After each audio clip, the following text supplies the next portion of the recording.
Hello, everyone, and welcome to tonight's Royals Rundown podcast presented by Royals Review. I am Jeremy Greco, and he is Jacob Milham. Jacob, how are we doing tonight? Go Royals! I don't know. What do you say? I got to keep you on your toes. Sorry, I am Jacob Milham, and he is Jeremy Greco, the hatted one, the bearded one, the one with the cute dog line behind him in the background. Absolutely love it. How On you her doing throne tonight, of Royals pillows. Yeah, is that what that is? Yeah.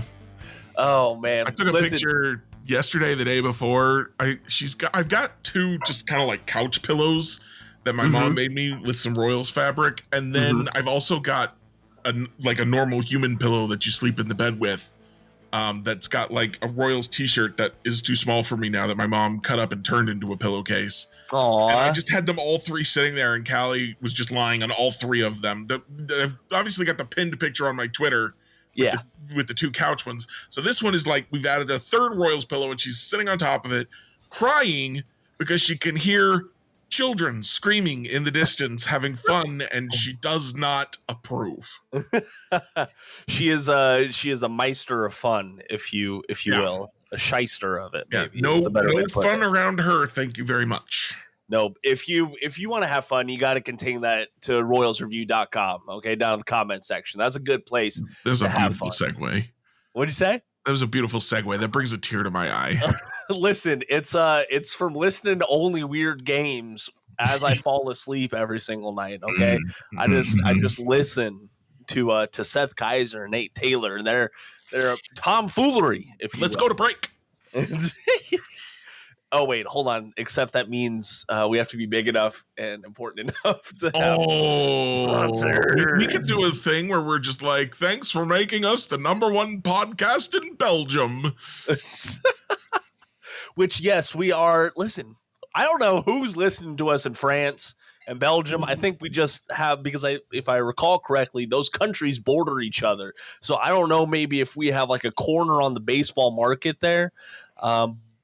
But I'm here for it. I absolutely love it. Whoever wants to listen, more power to you, honestly. Yeah, wherever it is you're listening from, thank you for joining us tonight. I usually plug it later on the podcast, but if you want to keep up with more of our tomfoolery, the place to do that is on social media. The podcast has an X account. The podcast has TikTok. Jeremy and I both have our own X accounts. Jeremy, it is... I'm trying to think how to word this. It's always a good time on social media when you curate your feed. I will say that you had some moments of that this past week. It happens. Yeah, I always say, one of my favorite things, which does get exhausting sometimes, but one of the coolest things about doing a podcast or writing for Royals Review or any outlet or doing any kind of thing where you're putting yourself out there is when you start getting hate. Yes. I know no one wants that, but when you start getting that, it means your content, your writing, your voice, whatever is getting out there to people who are not already invested in your success, who don't already just root for you because they're your friends or your family or whoever. It's getting out there to the general public, and that's when you get the hateful feedback, and it's like, oh, hey, all right, we're getting somewhere. Yeah. So that's what I always tell myself when someone sends me a death threat, is like, hey, that means someone who doesn't already love me has heard the podcast. Great, cool, excellent. I didn't get any death threats this time. I have gotten them before. It's lovely. It's the most fun. No, I think you're being sarcastic there, Jeremy. Yes, good job. Way to read the tone. I'm impressed. Yeah. I'm learning sarcasm, Jeremy. It's great. It's awesome. Were we going to talk about baseball tonight? No, God. Okay. I just wanted to check. Well, the place to talk about baseball is over at royalsreview.com. You have game notes, news, analysis. You got the comment section over there. Game threads, honestly, it gets a little tiresome sometimes to try and like live tweet a game or keep up with other people live tweeting it. The game thread is honestly like a more enjoyable spot to watch along with Royals fans, I think. So go check that out. definitely participated in the game threads before. They're a good time. Yeah. Everybody's in there having a good time, just talking about the game as it goes. What's always really fun is when like someone is like just losing their minds in either direction because of how the game is going, and then this fortunes shift.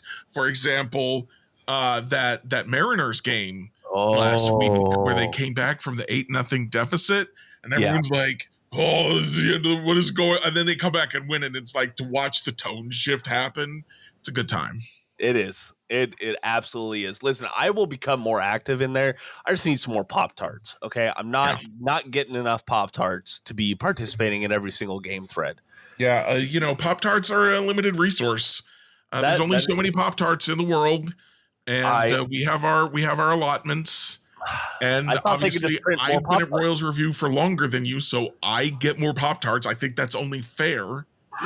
And I spent all my Pop-Tarts on baseball trade values last week. I'm not sure if that was the best investment for my Pop-Tarts, but listen, I only get 5 unfrosted Pop-Tarts a month. Ooh. So even that is not enough for a baseball trade values subscription. I'm sorry. I'm not saying 5 packs. I'm saying 5 individual. Right. Yeah. No, 5 packs would probably get you close. Probably so.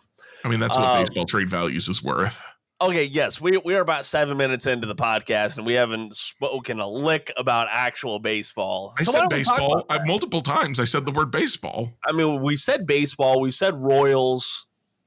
We haven't really talked about the topic, though. Fair enough. Yeah. All right, let's talk about it a little bit. So we are recording this a few hours ahead of first pitch in Game 3 against the New York Yankees in Kauffman Stadium. It has been a rough series against the Yankees so far, to say the least. They got absolutely demolished last night, 10-1, narrowly avoiding a shutout. Which, if I looked at the schedule correctly, the Royals they're the only team to be shut out once this year. Entering play yesterday, it was the Royals in Atlanta, and Atlanta got shut out 4-0 yesterday. So now it's just the Royals. Perfect. Hey, you know what? That's another good benchmark.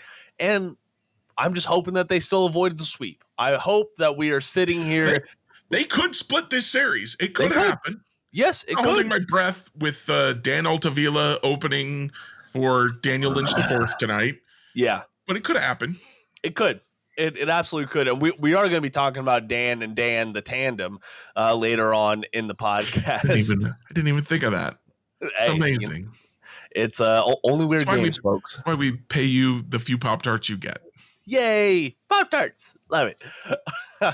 So, Jeremy, as we sit here today, the Royals are once again on a 3-game losing streak. But this streak just feels different, I will say, because usually, like in these Royals losses, there are some redeeming factors, right?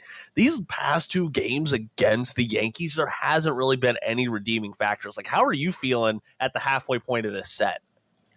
Well, I will say that Seth Lugo pitching on Monday night was not, I mean, it wasn't great. We don't love it. He gave up 4 runs in 7 innings, but he pitched 7 innings. And he only gave up singles. So it's hard to hate that performance. But last night, that was pretty rough. Brady Singer is, well, to put it frankly, he looks like a guy who doesn't belong in the rotation. Yeah. I know a lot of people have suggested that Chris Bubich should go in the bullpen to help bolster it. I'm not a fan of that necessarily. We've seen him in the bullpen. His stuff didn't really play up that much. He pitches. You know me. I'm a huge Chris Bubich fan, so he pitches effectively no matter where you put him. But I think if his stuff isn't going to play up, then let him pitch more innings. Let him start. So that means you need a rotation spot. Now he could take Daniel Lynch's spot, or Michael Wacha's spot until he comes back. But another option that I just thought of this morning, and I tweeted about. So if you follow me on social media, you already know what I'm going to say. Come on. Is that I think what might make the most sense is Chris Bubich to the rotation and Brady Singer to the bullpen. Because Brady Singer's stuff it's not good enough for a starter. It's not. He needs his command and control to make that stuff work as a starter. But in the bullpen, he can unleash a little bit more. Fastball should go up a couple ticks. Hopefully. And the fastball and the slider together for an inning or two could make him a very dominant reliever. It could. I think. Of course, there's no evidence. I don't have any proof because we haven't seen it. Right. But I think it could work out very well for the Royals. That could be an internal option to improve the bullpen by taking him out of the rotation, where I know, the ERA still looks okay. Yeah. He's really This is kind of what happened to him last year. He had a really awful start, and then he had a stretch of like 8 to 10 starts that were just fantastic. He looked like 2022 Brady Singer again. And then he was bad again for the rest of the year. And I was kind of like, well, which is the real Brady Singer? And I think the real Brady Singer is an inconsistent guy. Yeah. So if you're going to be inconsistent, let's put you in the bullpen and see if you can find some more consistency with a little bit. You juice up your stuff a little bit because you're throwing 1 or 2 innings instead of trying to go 5, 6, 7 and see if you can find that consistency. Well, listen, folks, you heard it here first. Jeremy Greco is advocating for Brady Singer to, quote, juice his stuff up. So take that for what you will. I mean, as long as you don't get caught. I mean, what? If you ain't cheating, you ain't trying. No, I'm joking. That was certainly MLB's perspective in the 90s. It was. I'm just saying, as a sport. Yes. The individuals too, but really as a sport, they did not care. There's a reason all those guys were doing it, and it's because basically they said, yeah, these are the rules, but we don't care. Make people watch again. Go hit some dingers, Mark McGwire, Sammy Sosa. We gotta get the numbers back up. And you know what? They did. And then MLB said, now that you got our numbers back up, we can't have anything to do with you. Goodbye. No. Cut that shit out. No, back to the matter at hand. So it was, I think, Brady Singer's first inning last night was probably the most painful inning pitch that I've seen since like earlier on the season, at the very least. Like it was bad. And I get it. He did allow more runs in the fourth, and that really just kind of pushed the Royals out of, viable comeback hopes. But he wasn't locating his pitches well.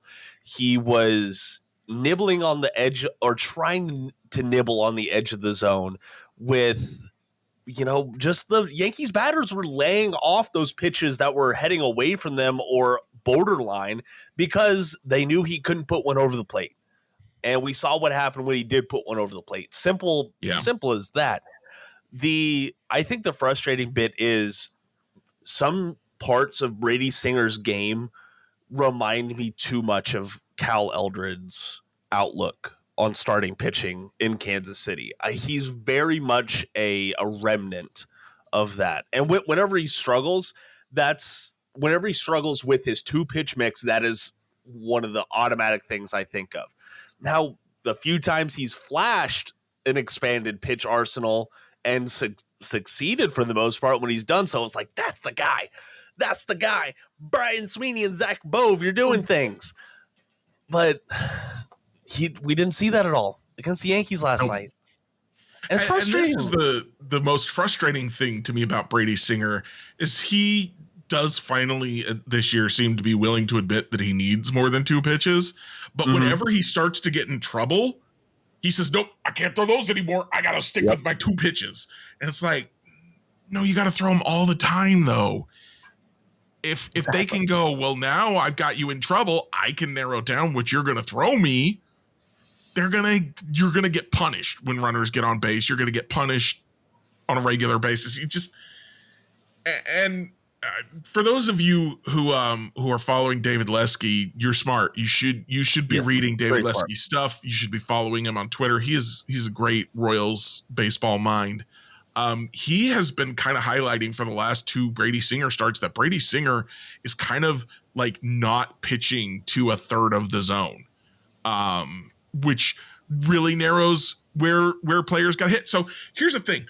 just from my life experience playing MLB The Show, which is obviously very realistic at all times. If I know a pitch, I'm not a good hitter in MLB The Show. I'm just not.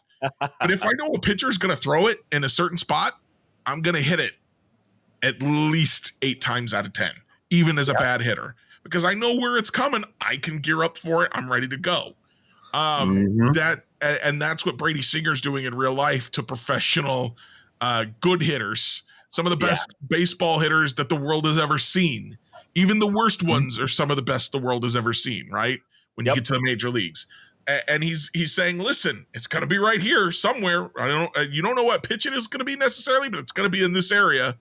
And they're like, yeah, I can hit it then. And they lock in. And that's all they need, because I'm trying to think how to word this. You always, as a pitcher, you don't want to be pitching defensively. You want to be pitching offensively. You want to attack. You want to attack the batter and set the tone. And Brady Singer, he wasn't setting the tone on Tuesday night, plain and simple. Now, I do want to clarify this. The recent Royal struggles aren't all on Brady Singer. If you look at this stretch of games, which we talked about beforehand, this is a tough stretch of games. They're still playing a lot of current division leaders or playoff teams at the very least. It's not going to get any easier when they go out to LA to face the Dodgers, unfortunately. So strap in, folks. But if we look at, which I had all these, I want to point out that the Yankees and the Dodgers are both very hot right now. Yes, they are. Like, they were already 2 of the best teams in baseball, and they're very hot. So good luck. And they're putting the evil in Evil Empire right now. So the Royal starters as a whole, let's look at their 9 months of June. Okay. 9 months of June. It's not 9 games in the month of June. I am very sorry. I was like, how many months of June are there in your world, Jacob? If we can have 12 days of Christmas when Christmas is one day, I think we can have 9 months of June, Jeremy. Okay. All right. That's where my logic lies. Now, bring in that's logic. Sure. Sure. So in 9 games, they're posting a 6.70 ERA. All right. That is a big jump from their sub-3 ERA in May. The past 2 series against Seattle and New York have done a lot of damage to their rankings, but also the outlook on this rotation. And we see how much this team has relied on the rotation. We already knew they were valuable, but you don't completely understand said value until, well, it's gone. And it's kind of been gone. It happens. It's a long season. We have ebbs and flows, but we still have to talk about it when they're struggling. And right now, the starters are struggling right now, Jeremy. Yeah, a little bit. What are you? Again, the great, I don't know, maybe great's a little excessive, but the terrific David Lesky wrote about that a little bit in his newsletter today, which I found very interesting. He pointed out that the BABIP is really high and the LOB percentage is really low. And some of that is kind of normalizing a little bit, but also, like, this is probably as bad as you could expect them to be. This is a low point for them. You'll expect them to kind of bounce back to at least be somewhere in between where they are now and where they were. And I think there's a real possibility they could get back to where they were too, at least for stretches, because they were pitching so well for such a long stretch that it's hard for me to think, oh, well, these guys really are who we thought they were at the beginning of the year. So now they're going to play a lot worse for a long time. Once you get past a certain point, that doesn't make sense anymore. Right. And I think I do have to wonder, there is one little trend here that is worth talking about. 5 consecutive games, the Royals have found themselves trailing in the game before they take their first plate appearance. All right. The opposing team has scored to top off or to start off the inning. And like that's just not what the starters were doing to start off the season, or for much of it. At very least, it's a very recent thing. But that is just setting them behind the 8 ball even further. And we've spoken about the lack of stuff across this whole pitching staff. And I do have to wonder if, getting that hole early and not being able to dig out of it as easily with top tier strikeout stuff and more relying on the gloves behind them. I do wonder how that has to affect things. Jeremy, do you have any closing thoughts on the rotation stuff right now? Yeah, so just the last thing I think worth noting is that Michael Walka's going to be back. Chris Bubich is going to be available soon. And also that again, the starting pitching, like Seth Lugo was pitching so well. He's had a couple rough starts, but they were not rough in the way of like, oh, we started walking guys and giving up home runs. They were just, yeah, people got some hits. It's gonna happen sometimes. I think they'll be able to figure it out. And I still think this is a good team. I think they're in a really tough stretch, but against these first place teams, they are 3-4 so far.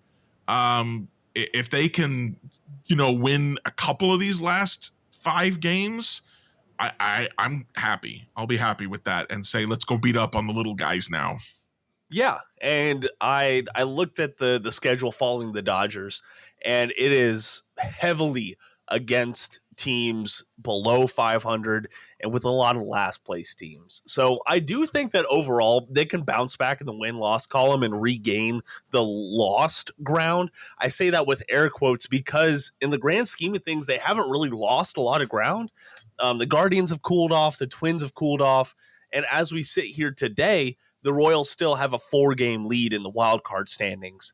So I'm feeling very, very comfortable about this team right now.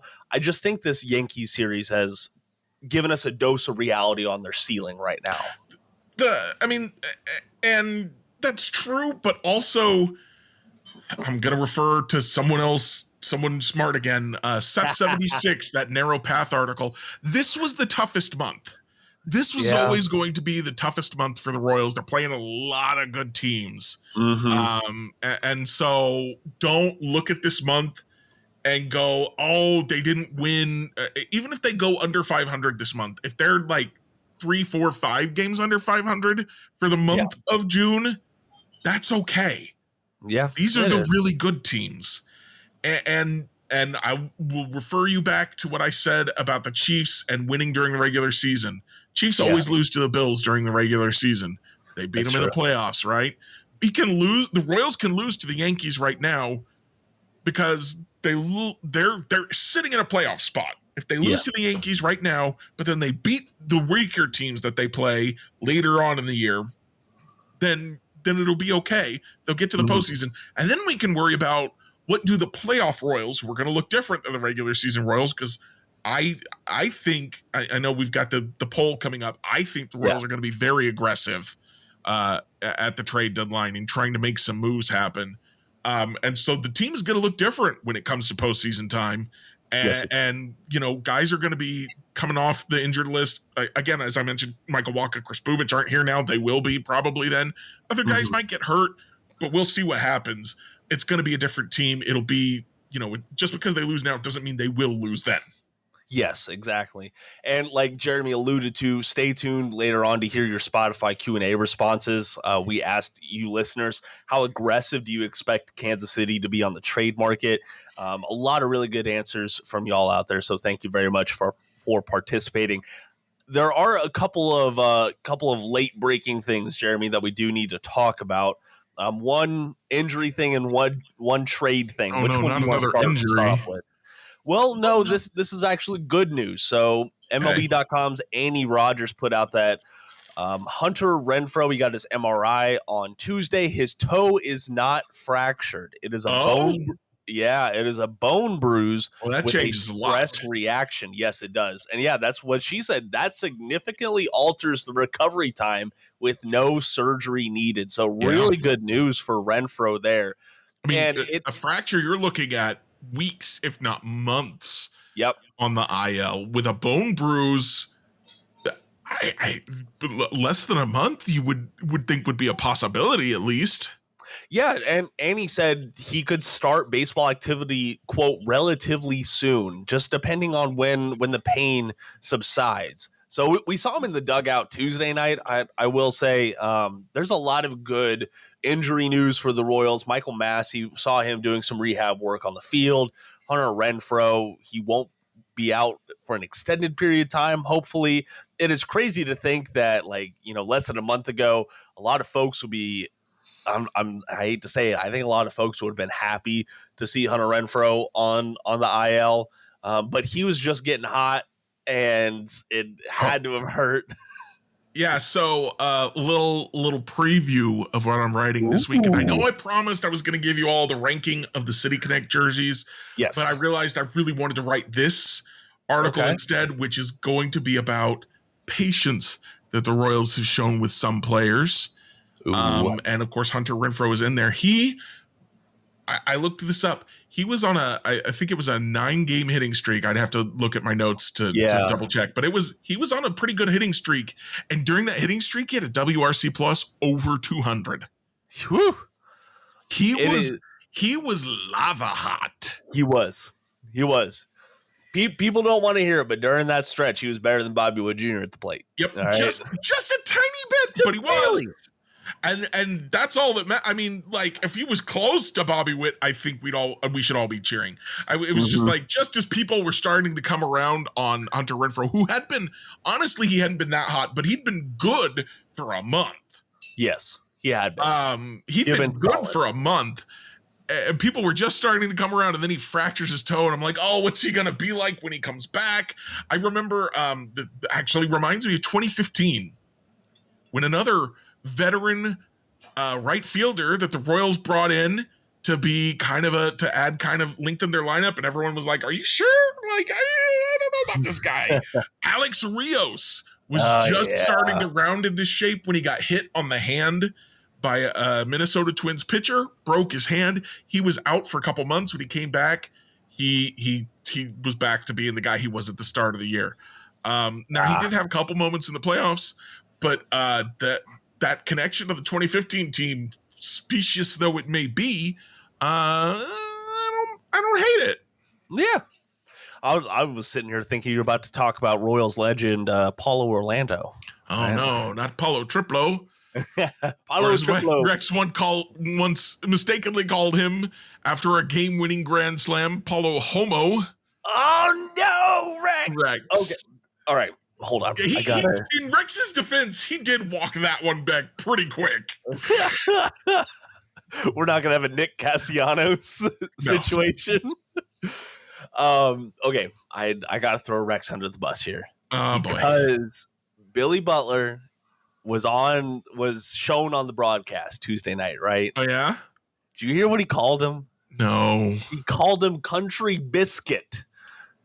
Oh, Rex, good try, buddy. Good try. You're almost there. You know, it's been interesting this year. I don't know. I heard people talk about this phenomenon before, but I don't think I noticed it as much myself. What? People don't like the vibe in the TV broadcast booth sometimes with Rex and Ryan, because Rex will say stuff and then Ryan will just mock him. And I think most of the time it's playful. But sometimes Ryan is just wrong, and it drives me nuts. Like Rex was saying, the wind was blowing straight down, which is absolutely a thing I've heard people say when there's no wind, because the flag is down. Yeah. Instead of, so it's blowing out to the east, so the flag is waving to the east. So then if there's no wind, flag is hanging down, you say the wind is blowing down. And Rex said the wind is blowing down. And Ryan's like, well, what does that mean? But wind is blowing down? Like, come on, Ryan. Let the guy let him have the things he does have, okay? Dang. Give him this one, Ryan. I will agree with you there. It is I've heard some of that from Royals fans. Like, I think everyone can agree the dynamic between Ryan and Rex feels a little off right now. Yeah, it does. And fans will pick their sides. Oh, well, Ryan is being too hard-assed. Rex is like losing a step. Like, those are the two excuses. I don't have any gripes with either one of the guys. No, I think they're both doing their best, and sometimes the vibe is just off. Right. And you just got to work through it, especially in a game like baseball, where you got to go back out there the next night. And when we were interviewing the various broadcasters, I kept asking, like, what do you do if you're sick? How does that work? And it's like, well, you don't have a choice. You got like a player, you don't feel good. All right, we'll sit you tonight. We'll start somebody else. They don't have bench broadcasters. Nope. You gotta go, buddy. So the vibe is off. You gotta go. And they're doing their best, and they'll figure it out probably, because as I said, they've had that dynamic in the past, but I always felt like it was a little bit more playful than it is right now. I think they'll find it again. Last note on this too, I very much enjoy or it's probably just because we haven't had a whole lot this season. I did enjoy Jake and Rex on TV together for that one series, but then also I forgot how much I enjoyed Ryan, Steve Stewart, and Denny Matthews on the radio together. Like, that trio is just very, very interesting, and like, it's a lot of love comes through that broadcast. I feel like. So that's the last thing on that. I got to tell you, my favorite broadcast experience this year. And I've forgotten his name. I think you'll remember it. Hopefully, the AA guy. Sean got promoted. Mernon. Huh? Sean Mernon. Sean Mernon. He got promoted for a couple of games in the Detroit series when they were in Detroit. And I turned on the radio broadcast, and I really enjoyed what he brought to the booth. I kind of hope that he gets a call to the big leagues permanently in the near future. I mean, I don't know I'm surprised Denny's still doing it. I keep expecting him to retire any day now. But when he does, I haven't listened to Nicholas Batters. I don't know if they want to go to AAA first. But I would not hate to see Sean Mernon get a permanent big league role. I really enjoyed his broadcast. For sure. And that is definitely, we talk about the lack of organizational depth in Kansas City. That is one spot that they're deep at. They have a really good broadcast team at all levels. I do want to say that. But before we get to the trade nugget that I talked about, we do have to wish a very, very happy 50th birthday to Royals first base coach Damon Hollins. Shares his birthday with Hall of Famer Bill Foster and Hideki. I'm not even going to say it. I'm not even going to say it because I'm going to mispronounce it. Yes. I don't even know. I mean, I figured out where you were going somehow. I didn't know it was his birthday.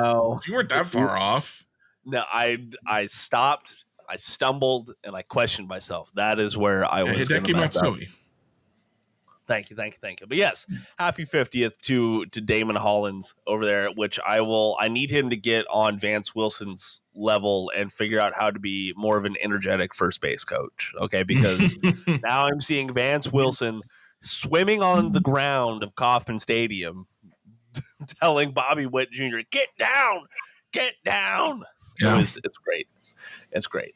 Okay, the trade nugget that broke since we've been here is our beloved John Heyman is saying that there are at least 6 teams in on Luis Robert Jr., the center fielder for the Chicago White Sox. Names 3 NL and 3 AL teams, and the Kansas City Royals are one of the teams that he listed. What do you believe it? Do you believe they're serious about it? John Heyman is the kind of guy who would quote tweet Andy McCullough and say, he hasn't sent me a copy of his book, but I hear it's really good. You should go buy it. As a very passive aggressive, send me your book, dummy. That's the kind of guy I don't really trust a lot of what he has to say. It's the kind of guy who feels like he's just kind of trying to cash in on his fame and his luck to this point, and doesn't feel like putting in any of the work himself to, go buy that book with his millions of dollars or borrow it from the library, as I have done, as other Royals Review writers have done. Yes. Just come on, man. So yeah, no, I don't think much of, as I kind of mentioned last week or Sunday when we were talking about trades, I don't really think the Royals are going to be serious players in trades with the White Sox. Just because the Royals have traded in the division before at the deadline. Willingham in 2014, Melky Cabrera, I believe in 2017. but those were very much fringe moves. Those Yeah. were not big name moves. And so Garrett Crochet, Luis Robert Jr., those are guys that I do not see coming to Kansas City. Maybe a Tommy Pham would be a possibility. Maybe. It would be really interesting. Do the Royals want a Tommy Pham in their clubhouse? Even with the bat he brings, I don't know, because clubhouse dynamics can be a little fragile. And Yes, I feel like this is still a young clubhouse that's still finding its way. And to add a disruptive element like that, I think would be kind of dangerous, kind of risky. If the Royals do it, then I will hope that it works, but I'm not going to necessarily advocate for it. I'm not going to, if they make that move, I'm not going to hate it, but I'm not going to ask for it. You have to take note of that potential risk and that potential impact there if a guy like Tommy Pham comes. Yeah, I don't see that big of a move happening. Okay, it is. I get it. He's not having a great season so far in Chicago, but he is still 26 years old. He's still like this guy that is viewed as the budget version of Juan Soto, I think is a good way to put it. He's oft injured, but when he is on, he is on. Okay, he is an all-star level player when he is healthy. And I just don't see the Royals mortgaging their future to pay the in-division premium and go after such a risky trade. I don't see it happening, but it is interesting. If John says it, I'll take it with a grain of salt, but it is interesting at least to hear that they have inquired about him.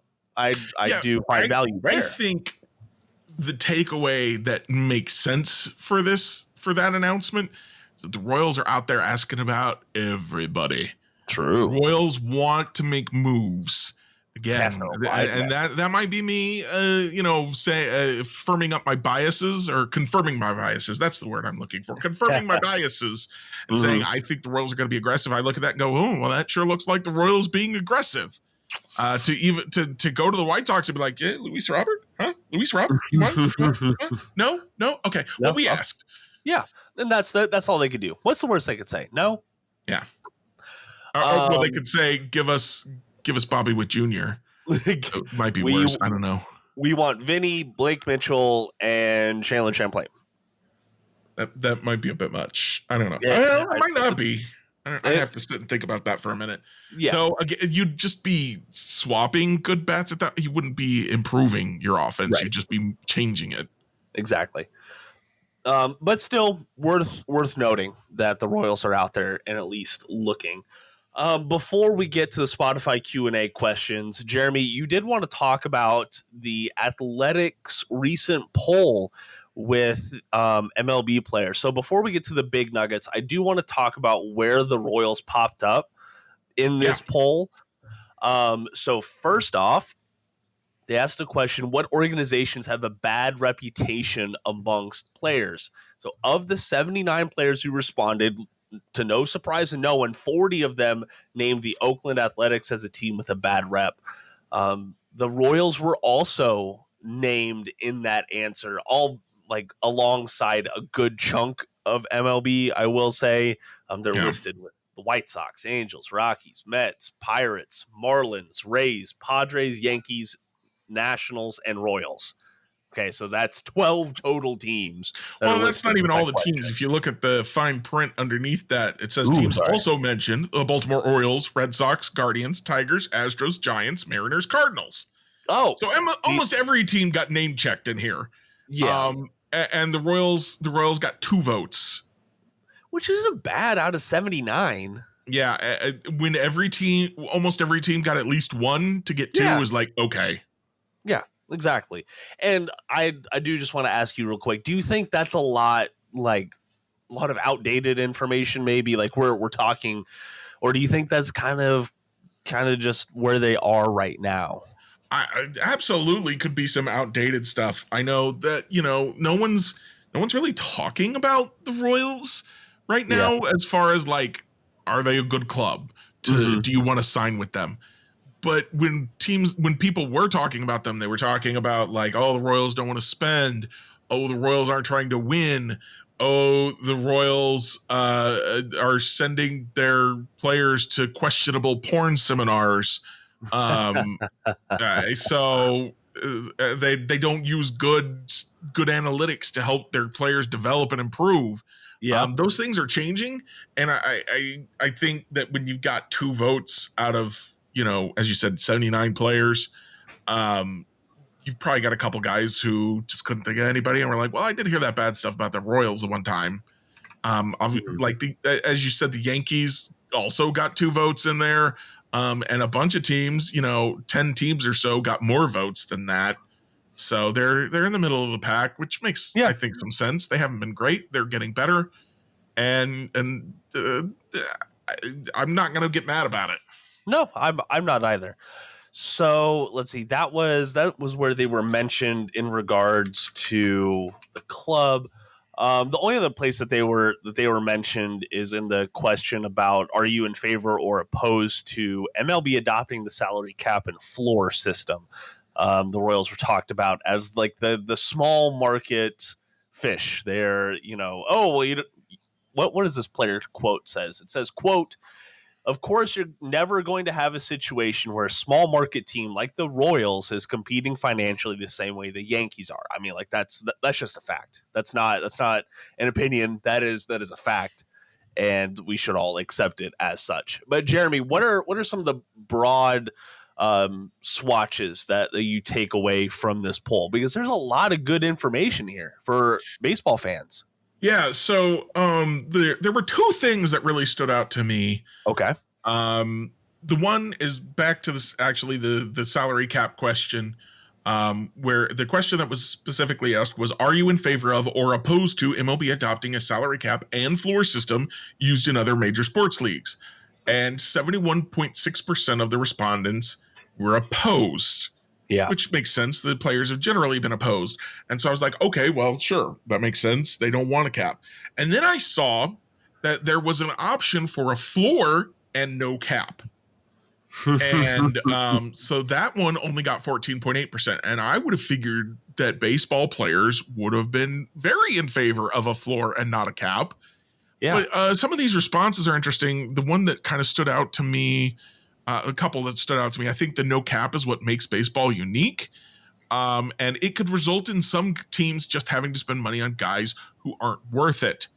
Now, those 2 answers strike me as very team friendly. So I'm not sure what was going on with those players where they were like, yeah, I don't want teams to spend money on guys who don't make, I don't want teams to spend more money on players. Who wants that?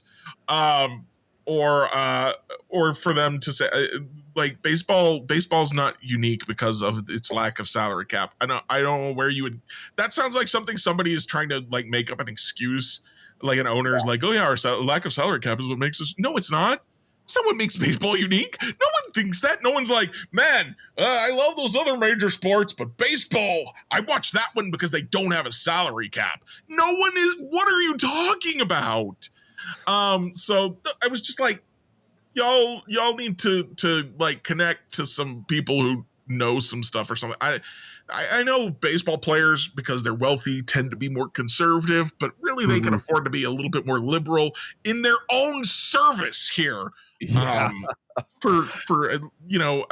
Obviously I don't think it's likely that MLB would ever adopt a floor system without a cap. That doesn't make sense for the owners, but players should be absolutely in favor of that.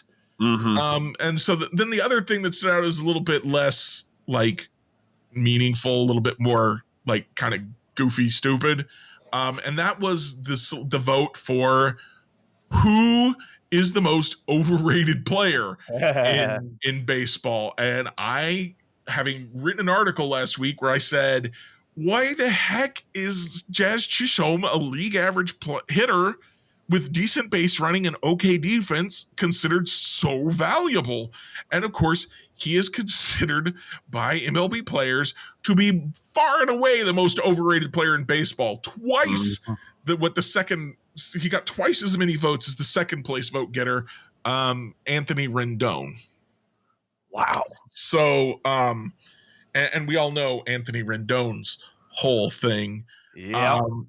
20%, So 20% for Jazz. That's crazy. 20% of players. My favorite quote from this one was that one player asked how did he get on the cover of the MLB The Show video game? Which was, I had never heard of Jazz Chisholm until I saw him on the cover of last year's MLB The Show. Yeah. Again, he's a league average hitter for a bad team. Yeah. I do not get it. Maybe if I watched him play, I'd feel differently. Also interesting, Ellie De La Cruz got 3.3% of the vote. Yeah. I love Ellie. He's one of my favorite players. Man, I'd love to have him as a Royal. That's never going to happen, but I'd love it. Oh, no. But the really special one is somebody said Juan Soto is overrated.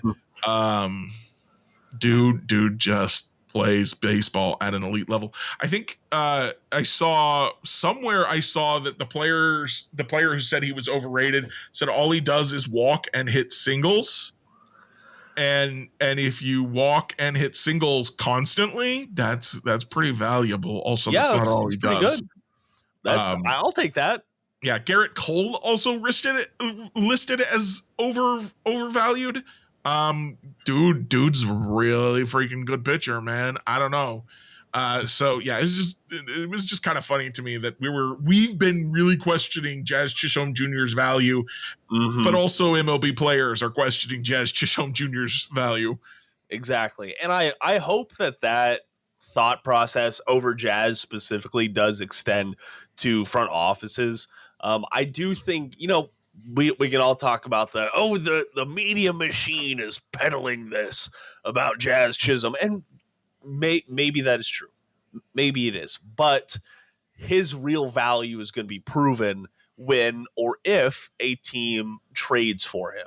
Okay, Yeah. if we're talking about mocking up trades where it needs several top 10 prospects to land him. Meanwhile, in the real world, you get him for a bucket of beans and some baseballs. He's going to be somewhere in between those two, I think. But yeah, he is. He absolutely is. I was maybe in comparison to those mocked trades, he goes for a bucket of beans. Yeah. All in all, in that overrated player conversation, there's about 20 players named, and most of them are the headline players. I thought it was interesting that Emmanuel Clase was in here. But he was not good last year, so it depends on when Athletic ran their poll. He's been very good this year. He was very good in 2022, but he was not very good last year. So I could see why, if you were just kind of looking at the last couple of years, you were like, well, everyone still thinks he's great, and he's not that great anymore. True. But I did just enjoy not a single Royals player listed there. No one's out there saying Salvi is overrated or Bobby is overrated for that matter. If anyone tried to say Bobby Witt Jr. was overrated, they would be even more wrong than the person who said Juan Soto was overrated. Very true. Very true. Jeremy, anything else you want to talk about on this poll before we move on? No, I'm just a little bummed. I went to look back at the 2023 player poll that they linked to in this article. I was like, I want to compare the answers to the questions. They did not ask a single same question over those 2 years. So that was kind of a bummer. I was like, well, did the Royals have more votes last year than they do this year? Because that would be interesting. It would tell me something maybe about how the team's reputation is changing. But they didn't ask that question last year. Nope. They asked which team is going to sign Shohei Ohtani, to which all the players said the Dodgers because they spend all the money. And that's sure enough what happened. It was not a shock, I think, to anyone. No, it was not. It was not. But yeah, that sounds like a bad process on their. If you're gonna do it, I don't mind like some unique questions that. Yeah, like that is an interesting question that I think to ask, even though the answer is obvious. It's a question that everyone wants to think about. Where's Shohei Ohtani going to be playing next year? Because Shohei Ohtani is the biggest deal in baseball for good reason. Yeah. So sure, ask that question, but also ask some of the same questions from year to year so we can see like that. What's the point of taking a poll if we can't see the changes? Yes, that is, but that's some long-term vision stuff. That probably what wasn't accounted for. Yeah. It happens. Well, I just feel like it's like asking people, are you going to vote for Joe Biden? One poll, and then a couple of weeks later, you ask, do you think Joe Biden eats hot dogs? Okay. Well, you ask both of those questions, but that we don't have any meaningful analysis we can perform because they weren't the same question. Very true. Very true. Jeremy, one more thing before we get to the Q&A. I do want to talk about a new biography that Royals fans might be interested in. Talking about George Toma's career as the Sod Father. The Sod Father. Which is kind of a cool title. I got a fertilizer you can't refuse. The book is called The Sod Father, An Extraordinary Journey in the Shadows of Sport's Greatest Fields, profiling the life of Kansas City area groundskeeper George Toma. Nearly 80 years spent doing that line of work. Most of the career spent with the Royals and the Chiefs. I thought it was weird in this article that KSHB called them the Kansas Royals and Chiefs, not Kansas City. They're getting ahead of themselves. Yeah. The media's peddling this move to Kansas already. You got to start a conspiracy theory now that the Royals have already agreed to move to Kansas. Tinfoil hat time. It's been a while. Fun fact about George Toma, he was in the original Kansas City Chefs commercial, Snickers commercial. Really? Yeah. Was he? He was the guy. Or maybe he was in the new one. He was in one of the versions of the Kansas City Chefs commercial. Either way, great commercial. Great commercial. So that book, you can purchase it hardback or paperback. He's also doing some signings around the Kansas City area. Can you imagine? I'm sorry, I hate to interrupt you. I don't really, but I'll say it. I hate to interrupt you. Can you imagine being a guy who mows lawns? Big lawns. Mows lawns for your career, and you do it so well that people not only do they write a book about you, but they want you to sign it. Can you imagine? That just is proof that there is an interest in everything. Yes, there is. There really is. I think that people would be surprised how quickly these books are selling. And for goodness gracious, he's doing a signing at the George P. Toma Wiffle Ball Field in Kansas City, okay? The man has a ball field named after him. If we could go back in time and ask him as he was starting his career as a groundskeeper, and just be like, go tell him, in 80 years, you are going to have a biography written about your life as a groundskeeper, and people are going to be setting up signing events for you, and they're going to be like, they're going to call you the Sod Father, and it's going to be this amazing thing. What do you think about that? He'd be like, you've been doing too many drugs, my guy. Well, I think you would also ask, about flying cars. Why the heck are they calling me the Sod Father? Because the Godfather is not like a cool title at all or anything. Geez, Jacob, way to poke a hole right there in my. Listen, if I can't poke holes in your baseball arguments, I can in your time traveling to talk to George Toma 80 years ago arguments. Fair enough. All right, let's go ahead and get over to the Spotify Q&A responses from our last episode. Now, this is an option on all of our episodes. I just don't do them for the recaps because I reserve those responses for the following recap, so never fear there. But on our last full-length episode, I asked, how aggressive do you expect Kansas City to be on the trade market? Jeremy, in about 2 sentences, I want to say, on a scale of 1 to 10, how aggressive do you think the Royals will be? I'm going to say an 8 because I don't think they're going to trade like a top prospect because that would be foolish. But I do think they're going to be asking about everyone. And so here's what I'm going to give you as a prediction. You ready, Jacob? Okay. I'm ready. Prediction. Let's hear it. They're going to make early deals and or late deals. Okay. In the middle of like the heat of the deadline season, they're not going to make any trades because they're going to be like, if we can get a deal done real quick, real early, let's get it done. Let's get a guy in here. and then they're going to wait to see who's left and make that deal because they don't want to trade any of their top guys. Right. And so, which I think is reasonable and responsible, but they are going to make trades early and or late when they think they can get a good deal. Okay. I like that. I don't know what to do with my hands. All right. I'm going to lean towards a 6. Okay.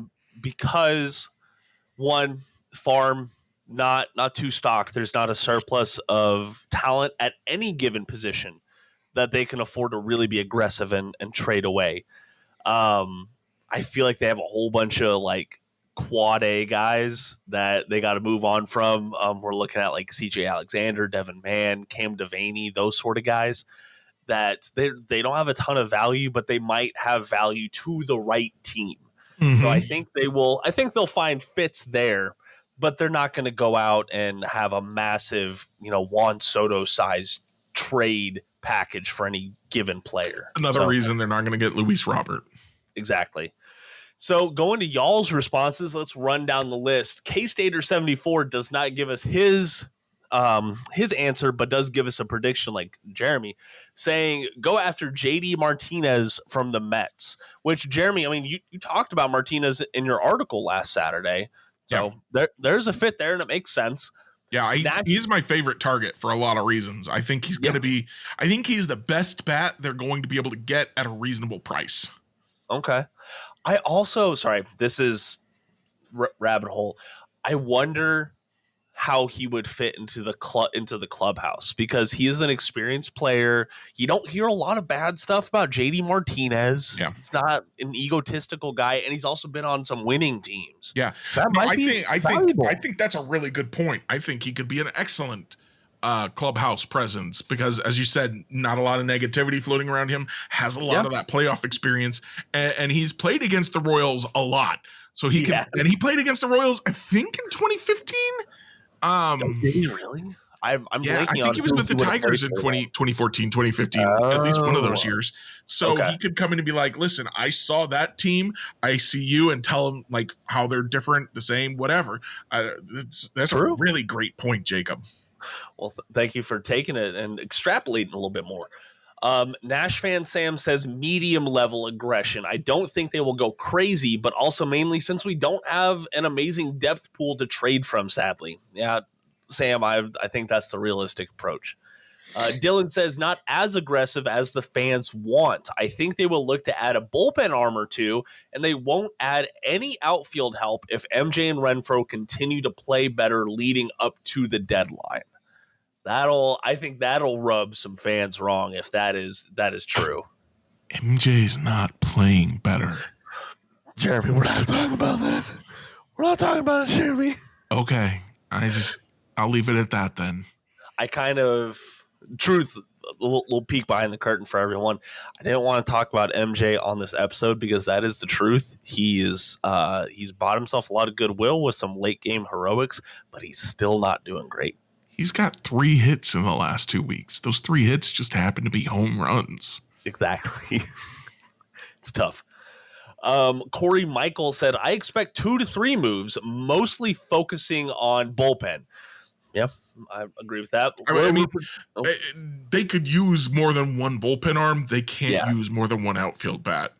And they don't need infield help or really starting rotation help. No. I mean, you always take it, but you're limited by your resources and what's available. Exactly. Like they're not going to be able to go out there and add an impactful rotational arm. Right. And not if they want to add anything else. Yeah. And it just wouldn't make sense. Like I get it. You're improving, but you have so many other areas to improve as well. Focus on those. Royal Rupert said, I see JJ very soon bringing in 2 big arms for the bullpen. The team will have fingers crossed that MJ and Hunter can produce in the second half. And that's what we're hoping Nelson? Why is Nelson not getting any love? I don't know. I really don't. Christopher Palmer says, I I expect them to be relatively aggressive, but make smart moves that help the team. Yeah, I would hope so. Maybe similar to the offseason moves that aren't super splashy, but yet they help the clubhouse. Yeah, and we've talked about like the John Schreiber move is a perfect example of this. Lastly, Aaron Bailey said, "Not very, but we'll see." And then to you, Jeremy, as a straight married male in Kansas dude, heartfelt shout out, and no one should be canceling or whatever. Be your best self and ignore ignorance. Go Royals. Well, I thank love you. it. I appreciate that. That means a lot to me. Yes, thank you very much, Aaron, for that, and we appreciate all of our listeners out there. But when we step outside of Royals baseball as well, love hearing where y'all come from and just life outside of being a Royals fan. You know what I mean? Yeah. All right. Speaking of reviews, Jeremy, you ready to kick us off for Royals reviews? No, you go first. Boo! Gosh dang it! You've put me on the spot, sir. Let's see. Okay, I'll say this. When I was away in training for the Navy last fall, like when I was in the hotel room and stuff like that, I had a food stipend, and I ended up buying like a whole bunch of Folgers coffee that I didn't go through. And so I tossed it in the freezer. Yes, Such a weird purchase. What the heck? Because first off, I drink coffee in mason jars like this multiple times a day. And so I was like, okay, I'm going to use all this coffee. No, I didn't. I really didn't. But earlier this month, I pulled out one of those bags. It was like their Folgers 1850 dark roast, one of their specialty things. That just not that good. It really isn't. It was kind of sad because I don't. Most coffee connoisseurs, I believe, would tell you there is no Folgers that is good. Yeah, and I'm not a coffee connoisseur. I take it for the caffeination. That's about it. And I've got a good way of doctoring up like Aldi's ground coffee, which Aldi's is good, but they're not like premium stuff. So I was like, okay, I'm going to splurge a little bit on like this little bag of coffee, this little Folger specialty coffee. Yeah, no, it's give me some Cafe Bustelo or some ground Aldi coffee. So Folgers, you got a thumbs down from me. Jeremy, thank you for putting me on the spot because I didn't think about it at all. What do you got for a review? Have you, Marvel Midnight Suns. Before I get to my review, have you seen or heard about the Folgers? This is going to get us explicit tagged incest commercial. No. Okay, so back in the day, Folgers did a commercial where this kid comes home from college. This was like in the 70s or the 80s, I think. Kid comes home from college for Christmas, and his little sister's there, and he makes a cup of coffee, Folgers coffee, to wake up his parents, and it's all very sweet, like coming home. But then they decided to do a remake of that commercial because it was so well received. They did that like a decade or so ago now, in the aughts or in the early teens. And it was still a college age kid coming home, but like to a sister who was almost his own age, and like the way they were looking at each other felt like it was not sibling energy. I don't know, just it's a thing that kind of lives in the back of my head. CJ the X has a really interesting kind of fun breakdown of like why the first commercial works and the second one doesn't. And CJ the X he's insane. Definitely check him out. There's a free review for you. My real review this week though is going to be on the Dropout show. Very important people. By the way, I play Puzzmo puzzles. I love Puzzmo puzzles. Found them through Polygon. They have a daily crossword. Daily crossword today had a Dropout clue in it. I was like, yes, Dropout, becoming very big. This is what I want. So I was watching Very Important People, which is a fun little show, fun little improv show, because almost everything College Humor does is a little improv at least. College Humor Dropout. And so the idea behind this show is that they get one of their improv actors to go in and they put on makeup. They do makeup costume for them, and sometimes crazy makeup. Well, always crazy makeup, honestly, but sometimes prosthetics and stuff. And they have to then they reveal to them what they look like. They do not see any of the process. It's just happening to them. There's no mirrors that they can look at. And then they reveal to them that their outfit and their new look with their prosthetics or whatever. And they have to create a character. And then Dropout veteran Vic Michaelis performs like a talk show-ish interview with them. Okay. And there are some episodes I don't like as well as others. It is not a 100% hit for me the way other shows on Dropout are, but there are some really good ones in there. They had one where they had Iffy, I cannot pronounce his last name. They put him in purple alien makeup.